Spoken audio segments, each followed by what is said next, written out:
Pemirsa, bertani tidaklah harus di lahan yang luas, seperti yang dilakukan oleh pengurus Masjid Jami At-Taqwa Sunter Muara, Jakarta Utara.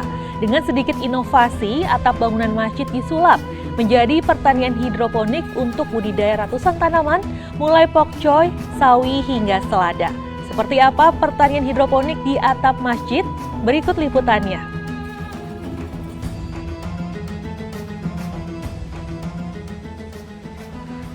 Sekilas tidak ada yang berbeda dari Masjid Jami At-Taqwa yang berlokasi di Sunter Muara, Jakarta Utara dengan masjid pada umumnya. Namun tahukah Anda jika terdapat kebun kecil yang berada tepat di atap masjid? Lahan kosong yang berada di atap masjid ini dimanfaatkan pengurus masjid untuk menanam berbagai tanaman hidroponik. Ada kurang lebih 600 tanaman yang ditanam di sini, mulai dari pakcoy, sawi keriting, hingga selada. Masjid di atas kosong dimanfaatin, ditanamin begini ya. Ternyata hasilnya bagus nih. Hasilnya 2 minggu yang lalu sebelum puasa tanggal 9 mulai nah, sampai sekarang 2 minggu nih, 2 minggu lebih, kurang lebih 2 minggu lah. Untuk masa tanam.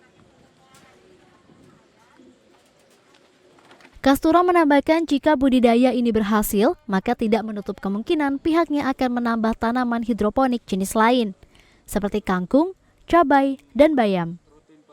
Hasil budidaya tanaman hidroponik tersebut rencananya akan dijual kepada warga sekitar dengan harga yang terjangkau. Nantinya uang hasil penjualan akan digunakan untuk menambah kas masjid. Nurul Khotimah, Trisabdo Aji, JPM TV. Terlahir berbeda dari lainnya, tak memupuskan semangat para santri penyandang tuli di pesantren Tahfidz Tunarungu Darul Asom untuk belajar membaca dan menghafal kitab suci Al-Quran. Dalam belajar, para santri menggunakan metode bahasa isyarat dari Arab Saudi. Keberadaan pondok pesantren ini menjadi oase pengetahuan bagi keluarga dengan anak berkebutuhan khusus yang ingin belajar Al-Quran.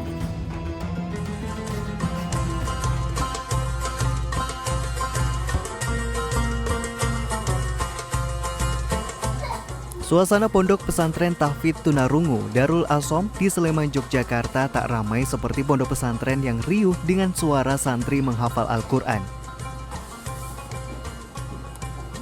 Dalam hening, para santri penyandang disabilitas tuli ini secara hikmat belajar kitab suci Al-Quran. Berbeda dengan pondok pesantren pada umumnya, mereka tak membaca ayat demi ayat dengan lafal suara, melainkan mengeja satu persatu huruf hijaiyah dalam ayat menggunakan bahasa isyarat. Keterbatasan tak mengendurkan energi mereka untuk bisa menjadi hafidz dan hafizah. Dengan mengadopsi metode dari Arab Saudi, para santri memiliki patokan bahasa isyarat yang universal.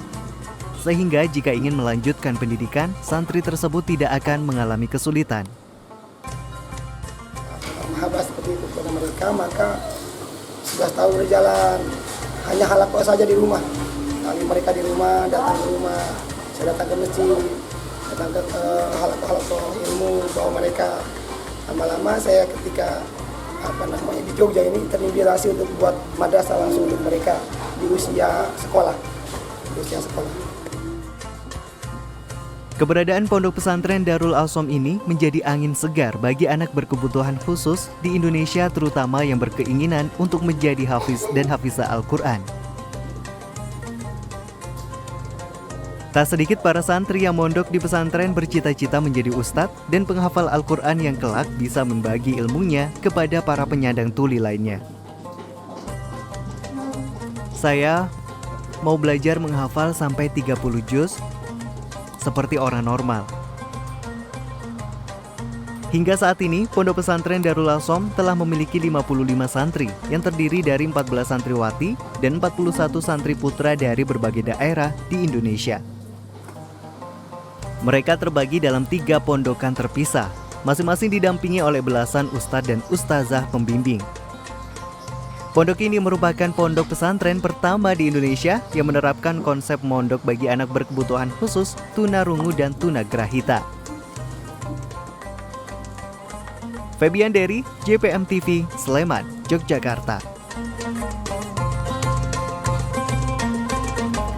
Kultum bersama Ketua Umum Ikatan Cendekiawan Muslim Indonesia atau ICMI Gimli Asidiki bertema Ramadan, Tangga Ketakwaan akan kami hadirkan sesaat lagi.